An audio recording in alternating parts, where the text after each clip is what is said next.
So all this time I've been talking to you with my mic muted, and lo and behold, my mic is now unmuted. So hopefully, as you guys are wondering what I said for the last 5 minutes, let me just tell you what I was saying for the last 5 minutes.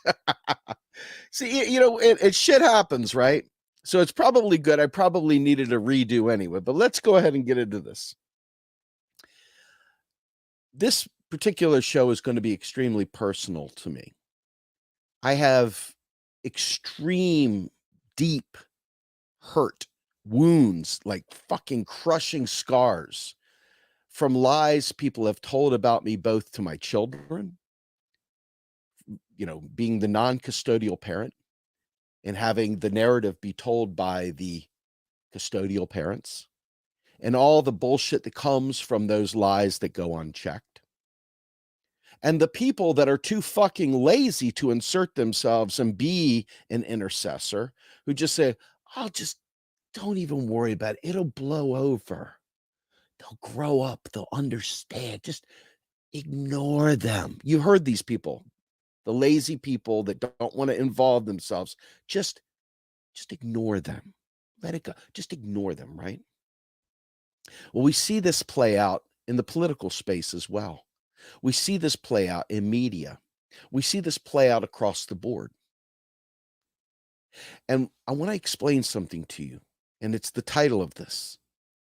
The narrative left unchecked is the narrative. It's the story. It is the story. Because absence of somebody saying, that's not the way it went. That's not true. I was there. He didn't fire you. You quit. Or he didn't yank your video down. Someone else did. He was live streaming when it got yanked down, but yet you went out and publicly told everybody that he did it.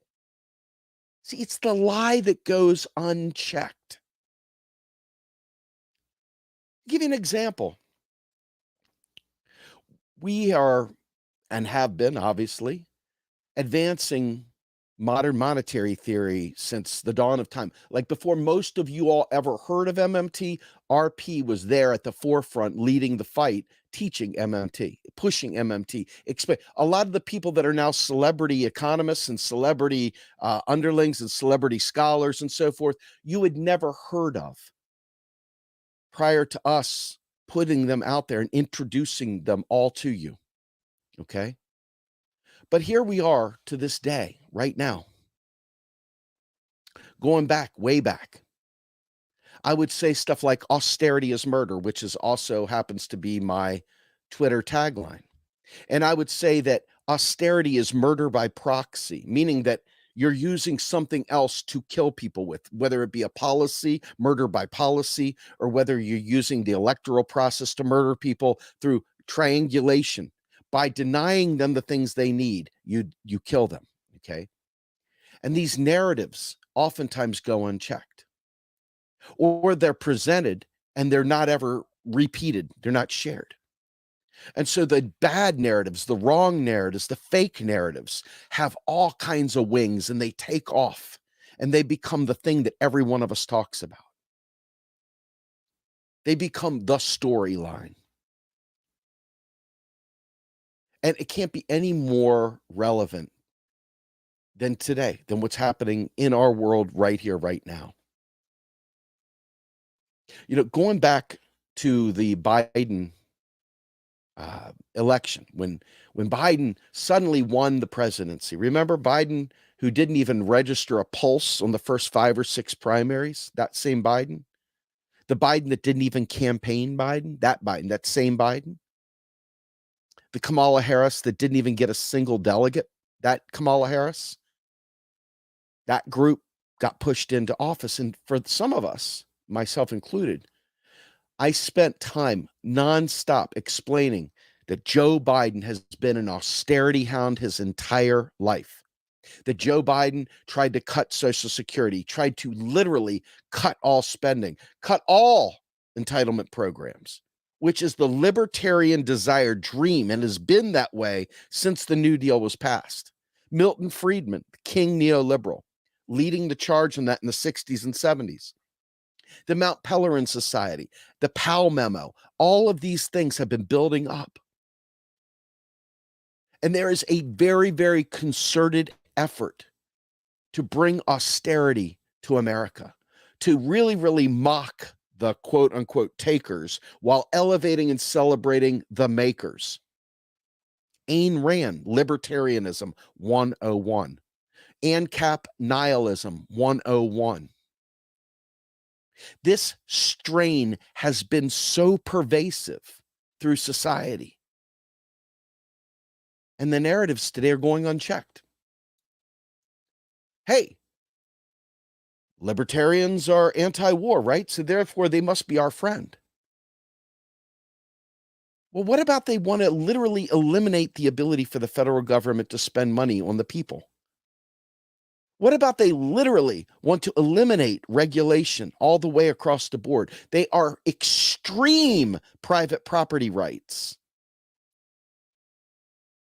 And these thoughts go unchecked. They go unchecked because it's all in the name of owning shitlibs today, right? Owning shitlibs is the ultimate pinnacle of wokeness for this libertarian strain of the left. Owning shitlibs is the highest calling that they could possibly strive for.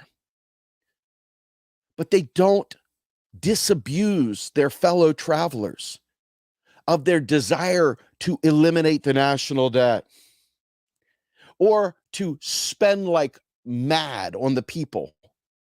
They are the ones that are elevating the idea that printing money causes inflation. They don't ever talk about gouging. They don't ever talk about the real causes of this stuff because the narrative left unchecked is the narrative. And if I had 10 million people listening to me at any one time, and I brought in people that were preaching austerity, preaching, yeah, these freaking scumbags, they don't do anything, man. Why don't we just go ahead and make government lean like it should be?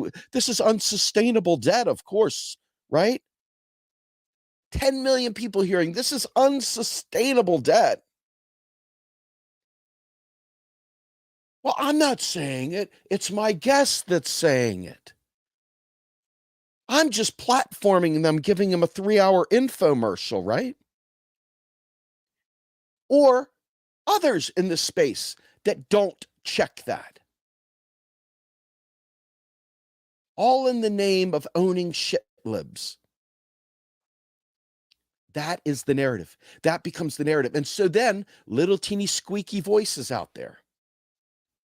Little squeaky voices out there that watch as rent goes up because of landlords gouging, not because some price thing has happened because of raising spending money. It's because the rich can do this. It's because it's an opportunist thing. There's nothing driving inflation other than gouging. Warren Mosler put a chart out that showed that the demand wasn't pulling all that. Why is that? Because most of the money was spent at the top. At the top. And never matriculated down to the rest of the economy. But those people at the top who own real estate, who own all those things, they're getting theirs. That's the narrative. But it's not being told that way because right-wingers want sound money. They want the gold standard. They want a literal commodity-backed dollar for whatever reason. It's ignorance. It's the worst form of ignorance. But because of that, and because most of the left hasn't bothered to learn MMT, these narratives go unchecked because they're like, I don't know how to answer the question. Well, that's because all you're doing is listening to libertarian crap radio instead of learning how this shit works. And so the narrative that was left unchecked because you didn't do your homework is the narrative that goes on. So when people go to vote, if you believe in such a thing, they don't believe that people that are trying to reduce the deficit and reduce spending are somehow or another doing something bad. They think it's all wasteful, that it's all wrong. Because they haven't heard any different, because they don't listen to the important stuff. They're listening to infotainment. They're listening to the people building bridges halfway into the ocean with nowhere to land.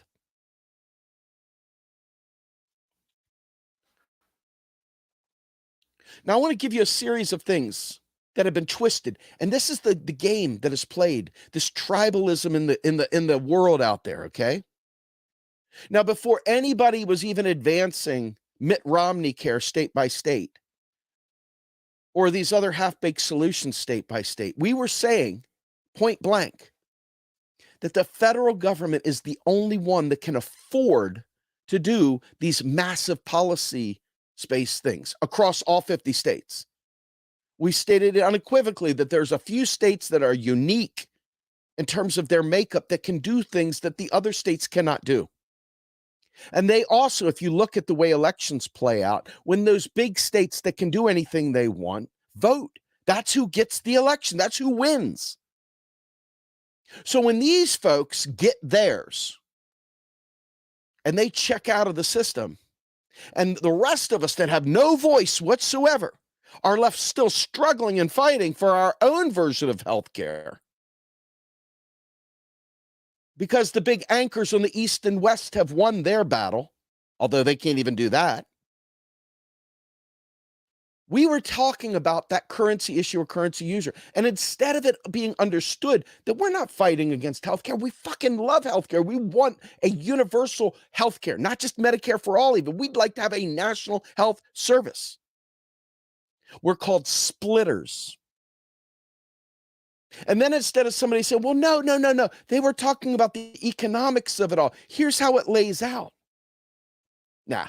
The narrative becomes, oh, well, they weren't in solidarity with us. And then they go, all of them liking each other's tweets and shit. You know what I mean? Like they build the lie. The lie grows and it becomes something. It becomes a something. And when that lie is left unchecked, it becomes the narrative. When that lie is left unchecked, it becomes the narrative. And so when you look at anti-war, no one wants their kids to go to war. And you know what? Interestingly enough, when I was a libertarian and I supported Ron Paul, one of the big reasons why I supported Ron Paul back in the day was because the standard things. He was anti-war, anti-drug war, anti-surveillance, right? But let me tell you some of the really, really bad gotchas over there. He was also this crazy buffoon on the economic side, thought the national debt was unsustainable. It was debt being passed on to our grandkids and all that stuff. When in fact, our national government creates a currency every time it spends. So what the fuck was wrong with Ron Paul? Why the fuck didn't he know that? And why did most of the libertarians not understand that? And why do the crypto fascists today repeat those same talking points that you're debasing the currency? Why do they do that? Do you understand what I'm saying? Why do they do that? See, there is truth. And then there's team sports. I was assured the entire Biden election, oh, no. We just got to get rid of Trump. Trust me, we just got to get rid of Trump. And I said, guys, when we get rid of Trump, as you say, we're going to be left with the skeleton crew. We're going to be left with the skeleton crew of people fighting and looking like they're lunatics because they're still fighting to end student debt. They're still fighting to get Medicare for all. They're still fighting for a Green New Deal, while simultaneously those people went back to brunch. Oh, it'll never happen. That won't ever happen. That won't happen. We're going to pull Biden to the left. Well, that was a lie, wasn't it? That was a blatant lie. Biden was just trying to make it even harder for people to eliminate student debt. Biden was even striving to privatize Medicare for all. Medicare, not Medicare for all, because there's no such thing right now. But if we just got rid of Trump, now mind you, I hate Trump. I really do. But I recognize one thing about Donald Trump that seems to be the thing that everybody wanted to ignore. It was the one and only time where we had a large group of people united in opposition But instead of people uniting in opposition, what we end up with is people becoming sycophants for Donald Trump or sycophants for Joe Biden. Instead of staying neutral or just dealing with truth and saying, if Biden's elected, the shitlibs are going back to bed. They're going to brunch. That's a fact. And it happened, and it happens every election. Every election, not some, every single one.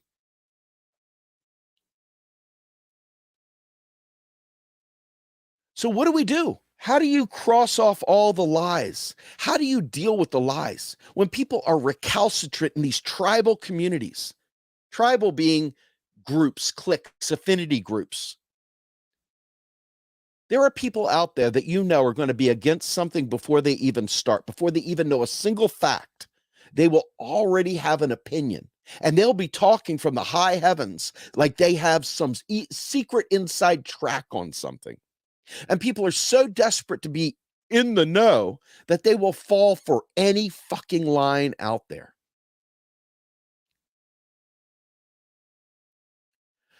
There was a time, no joke, where somebody came to me inside of our organization, asked me to fire someone, told me that they wanted someone fired, that they would take over their role.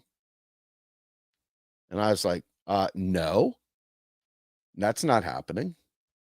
That's not happening at all. I'm not firing them.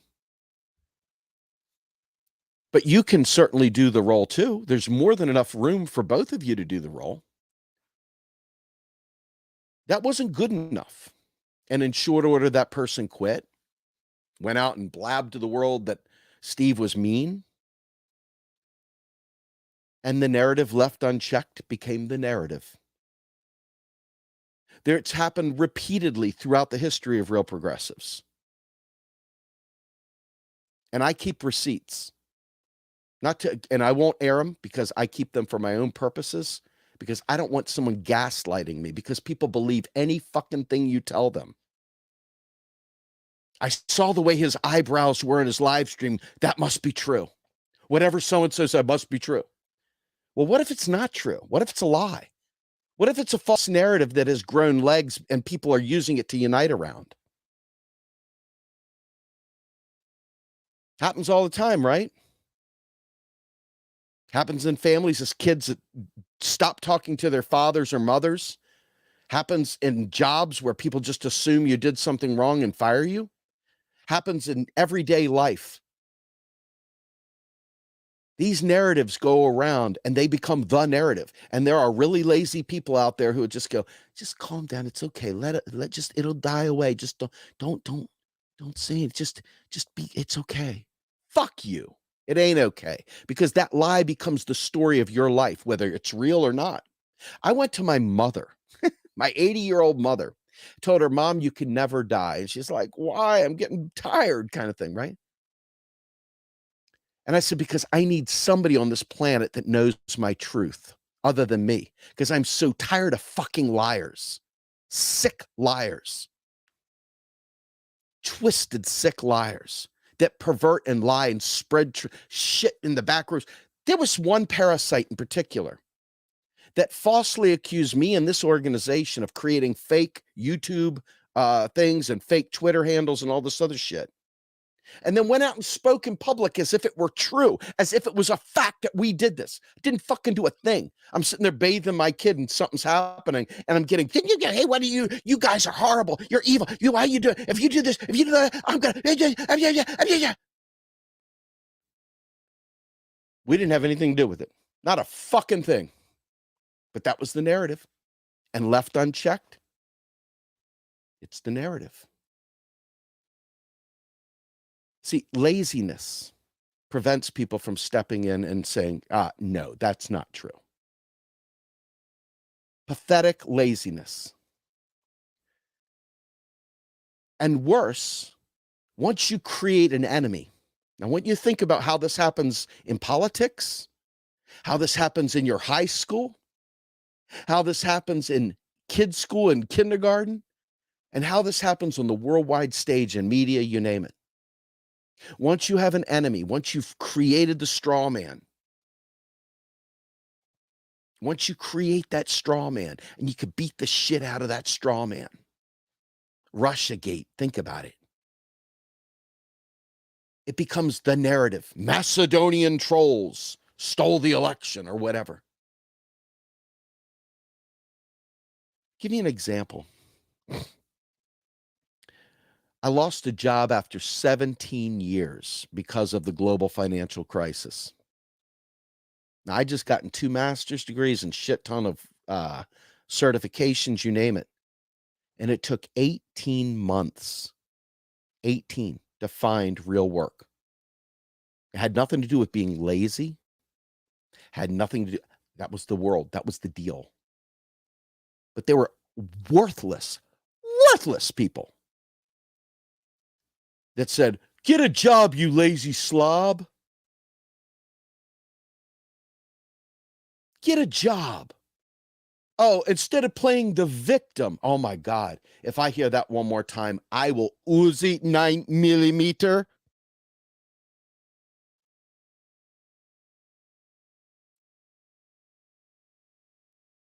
You're a funny guy, Sally. That's why I'm going to kill you last. If I hear that line one more time, you know what I'm saying? I want you to think about how many worthless sacks of shit act like it's your personal responsibility, like you failed. And that's the narrative. And that's the narrative that's left unchecked. Think about how many parasites are like, we shouldn't give out student debt and eliminate student debt because after all, I paid my $2,000 of tuition from 1972. Why shouldn't you pay your $150,000 in 2022? See how freaking ridiculously ruthless that bullshit is? It's a lie once again. But the bootstrappers win and they get platformed. And they get platformed by really big platforms where their narrative doesn't get checked. But instead, it ends up being a 3-hour, 1-hour infomercial about austerity and chuckling. Yeah. This is the narratives that we face. Part of activism is debunking myths, destroying myths. And I appreciate it regardless of where it comes from. But I'm here to tell you, we live in a world where so much of the things we believe are basically lies. And they're internalized, they're part of who we are, and we treat people as if those lies are reality. We make decisions as if leeches are going to somehow or another suck out the poison from our bodies. That if we bleed a person, that they will somehow or another be okay.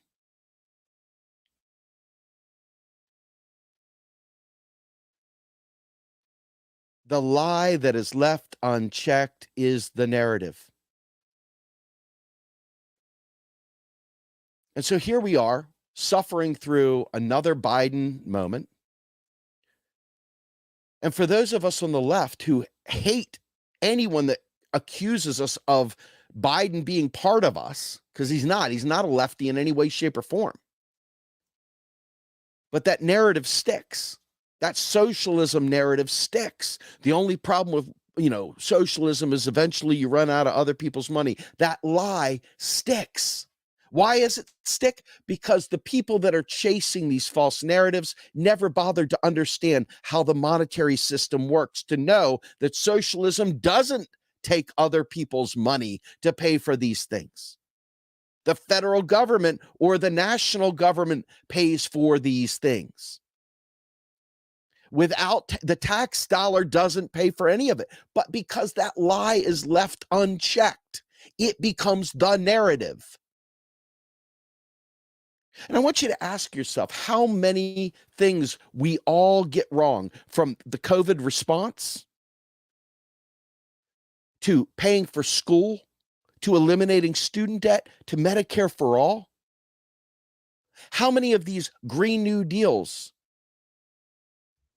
and infrastructure bills, et cetera, are sabotaged with the lie, not because they necessarily even believe the lie, but they conveniently use the lie because the lie is the narrative. And they say, we can't afford this. This is unsustainable debt. Now, instead of the left media countering that and saying that's absurd, of course we can afford to do this. No, the absurd libertarian red-brown left starts talking about Bitcoin and crypto. Instead of disabusing the bullshit about debasing the currency, they start talking about crypto. Tell me how crypto is going to pay for a Green New Deal. I got time. Got lots of it, man. Tell me. It's not. Tell me how crypto is going to pay for Medicare for all. I got plenty of time. It's not. Tell me how crypto is going to pay for eliminating student debt. All those crypto fascists out there got billions stocked up in it. All they have to do is pay off the student debt. They could do it. Oh, wait a minute. It's $2 trillion of student debt. There's probably $2 trillion of crypto out there. Why don't they fucking pay it off if they believe that crypto is the answer? It's because it's not the answer. But the lie left unchecked becomes the narrative.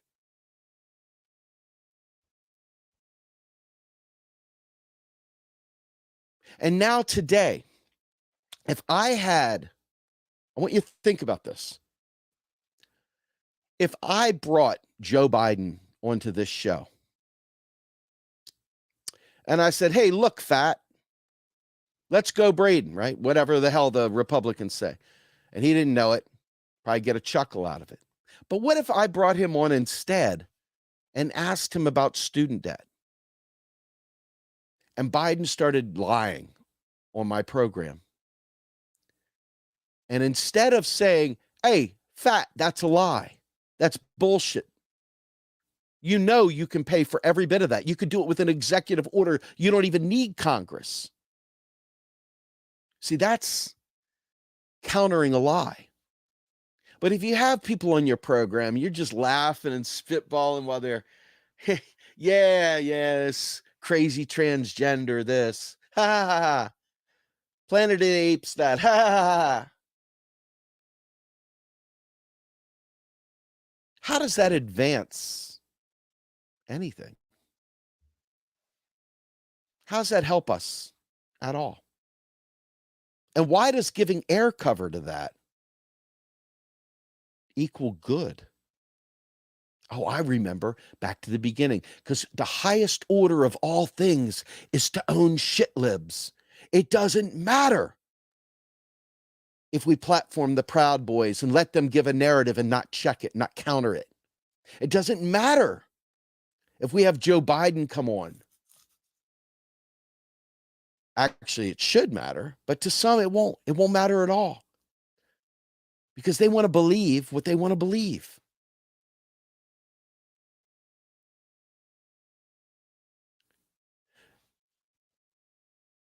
I'm focused heavily on trying to get this movement to focus. Eyes up here. Eyes up here. I'm trying to get that focus. I got a tiny footprint compared to some. And some of these losers out there, well, so-and-so has 12 million followers. How many do you have? Ha, ha, ha. Well, if I had $100 million bankrolling me, and I was able to talk about MMT to everyone, and I had 12 million followers, and I could talk about economics in front of everyone and bring on guests that weren't lying, that were bringing on truth about economics, imagine what would happen with the world. But instead, to have $100 million and just sit there and bring Ben Shapiro on and let his lies go unchecked, or Milo and let his lies go unchecked, or Alex Jones and let his lies go unchecked, or any of these other people, Jordan Peterson, let their lies go unchecked. the Proud Boys or any of these others, Bugaloos or whatever, and leave their lives go unchecked. Just give them gravitas. Give them. It's like when you go down to the South and you're a politician and you're going into the Black communities. When I talked to Glenn Ford, rest in peace, Glenn. When I talked to Glenn Ford of the Black Agenda Report, he talked about the misleadership class and these gatekeepers that block information from the African American community. You got to go into the churches. But before you get, quote unquote, a made man, so to speak, you got to have like the Clyburns of the world lay their hand on you. And then now you've got permission. Well, it's not different in every other community. There are gatekeepers in just about every other community that lay their hand on certain people and say, this voice is acceptable. This voice is acceptable. This voice is acceptable.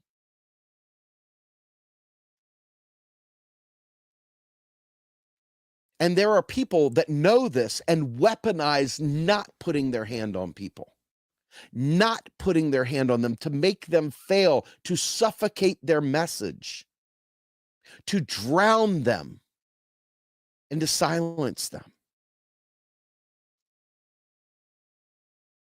And then there are people out there that go the other route. They elevate the lies, all in the name of owning shit libs. And I bring this full circle. I bring this back to the personal, to those of you who are parents, to those of you who have children that are not living with you, they're living with your former spouse and their family as they pollute their mind with lies about you that you're unable to defend yourself from. And then the narrative that was never told to them becomes the narrative. You're an evil person. You're a bad guy. You don't care about them. You don't check on them. You don't want to visit them. You don't buy them presents. You don't give a fuck if they live or die. And then their little circles repeat that and repeat that and repeat that until it's emblazoned in their brain that you are a worthless parasite, that you shouldn't even be breathing right now. You're such a bad person.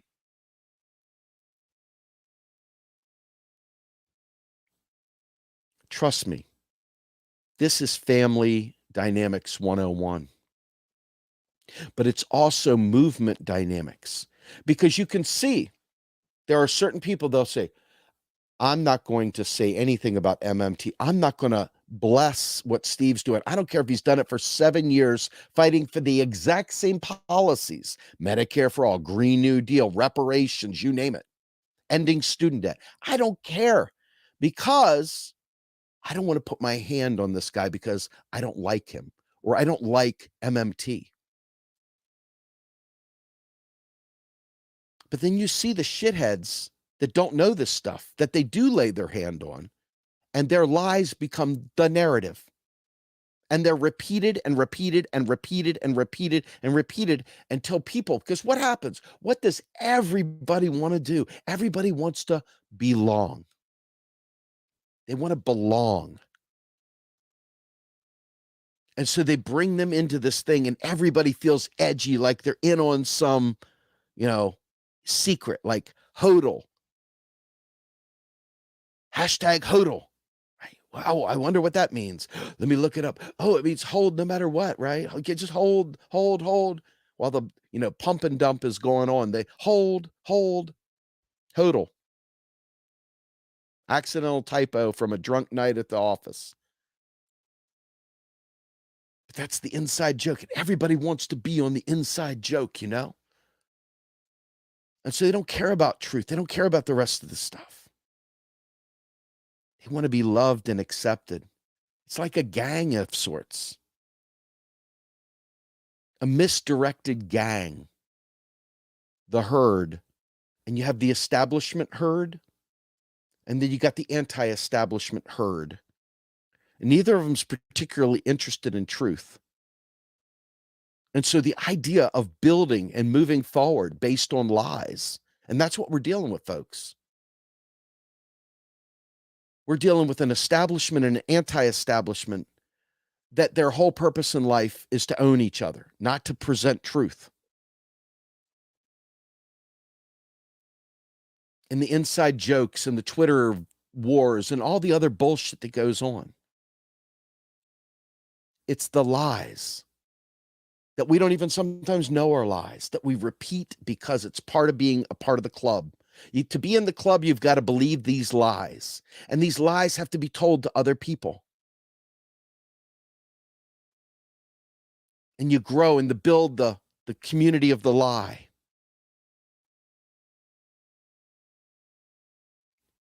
I'm here to tell you, I have suffered immensely because people refused to do the fact check. People refused.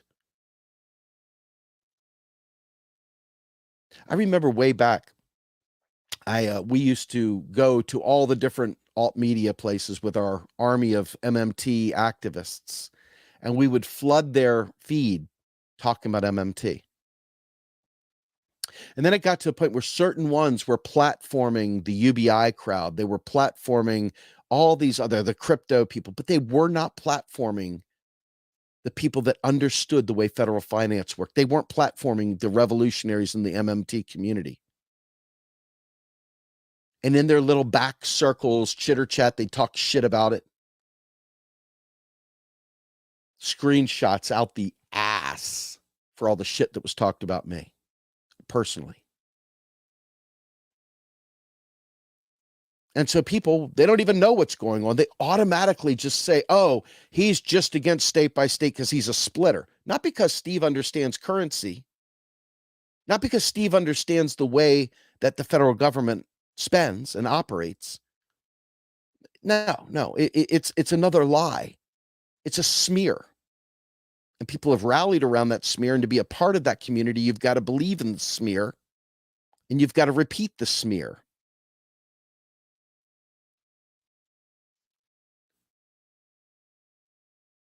And the joinerism around the smear is their soul, that thread that keeps them all together, the lie. The lie is what unites them.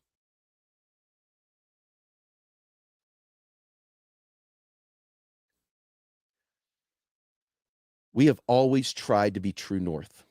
We've always tried to say tough things that maybe didn't make us popular. You know, as you watch the herd going this way, we've said something that took us this way. Not because we're trying to be splitters, because the truth didn't lie in the direction of the herd.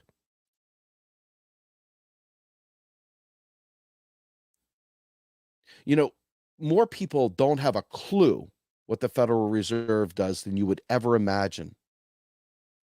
One of the most misunderstood institutions, run by neoliberals doing neoliberal things, but only because neoliberals keep getting in office.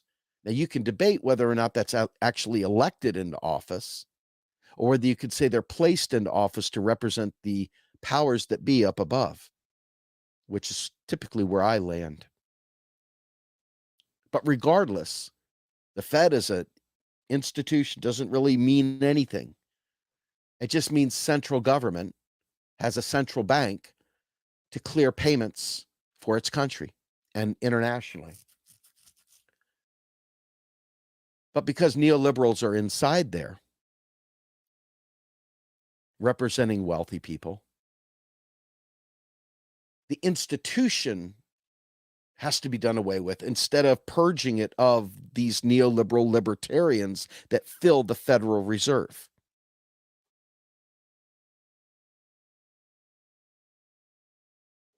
Think about what I'm saying there.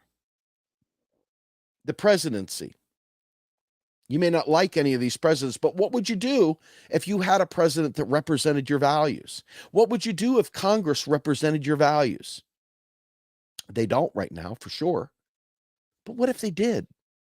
Would you get rid of the institution of Congress? Would you get rid of the institution of the presidency? Would you get rid of the Treasury? Would you get rid of the Fed if it was staffed with communists or socialists? Would you get rid of the Fed if it was run by MMTers that understand this shit? Or would you be happy now suddenly that you got monetary policy that's focused on the people? See, it's not the Fed, it's the people. So the lie becomes the story. And because nobody wants to check it because it's too cool, you get to go, I'm so cool, man. Like, totally like the Fed and the Fed did. Like, totally, like, right? Okay, because you get to be edgy and cool. That myth of about what the Fed even is. Well, did you read The Creature from Jekyll Isle, man? No. What book is that? I never read it. What could you possibly be talking about? But these myths and legends and lies have kept us from uniting in truth to move forward, to really win.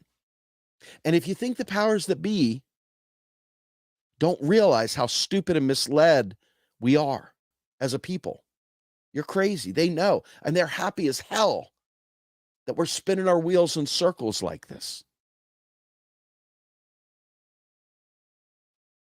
So couple of shows ago, I talked about collective action. The other night, I talked about how alt media is failing us because they're literally not retaining this information and they're not spreading it. And now today, I'm talking to you about the narrative that's left unchecked, the lie that becomes the truth, the lie that becomes the story. I want you to think about this. I'm 53 years old. I don't know how old you all are. But the idea of dying alone, my grandchildren, well, I have grandchildren now, weirdly, right? I'm a grandpa. Beard tells the story. But going back to when my grandfather died, the whole family was there. Every single person, extended family, you name it, everyone was there for my grandfather's funeral. And then in 2016, when my father died, it's a handful of people. It was a little bit more than that, but not much. None of the grandchildren came. Why? Because of right-wing libertarian thinking, selfishness. I got mine. I'm not interested. Can't be bothered. A caring society is built on institutions being prepared for people when they are at their eldest stage, when they can't take care of themselves. Can you imagine a society that's full of selfishness and self-seeking and living that world because of the lies? We're not creating a better world. We can own the shit libs and still live in truth. We don't have to create a fancy tale, and we don't have to bond with fascists and neo-Nazis and other dumb shit racists so that we can own shit libs. We don't have to do that. We can still maintain our integrity. We can still maintain true north and the truth without platforming Nazis, without platforming fascists, without platforming freaking racists. We don't have to be nihilists. And we could still be revolutionaries. But if we're busy chasing these phantoms, these lies, the only thing we're building is more lies. Because you can't get to the truth by peddling lies and building systems and building ideas based in faulty understandings. The foundation is rotten. The idea becomes rotten. It ends up going to shit, like the UBI. I want you to think about something. The Silicon Valley oligarchs like the UBI. Why do they like the UBI? Why do you think the Silicon plutocrats want you to have money to spend on their products, but not have to worry about paying you, not worry about having to give you health care, not worrying about having to give you anything? Why do you think they want that? Think about it for a minute. Why do you think businesses would like to subsidize their shit wages with you having a stipend? Why do you think they like that? When you answer that question, you're halfway to the truth. And the truth is what's going to set us free. But we can't unite. We can't continue to unite around fake bullshit and platforming bullshit and not focus on growing the left, growing the real left, not the fascist left, not this red-brown alliance left. Read some theory, learn the truth, start peddling truth, be fierce in protection of the truth. Don't just say something because it owns a shit lib. Have more integrity than that. Be more valuable than that. And give us something to build from, because lies ain't it. So it's Monday, folks. I'm going to be on live Wednesday, and I'll be live Friday doing this stuff as well. I'm very excited. Next Saturday for Macro and Cheese, we'll have Yan Liang talking about China. Once again, we just had Victor Huang, an MMT scholar, talking about China this past weekend. We'll have more on it next weekend. Please check out Macro and Cheese.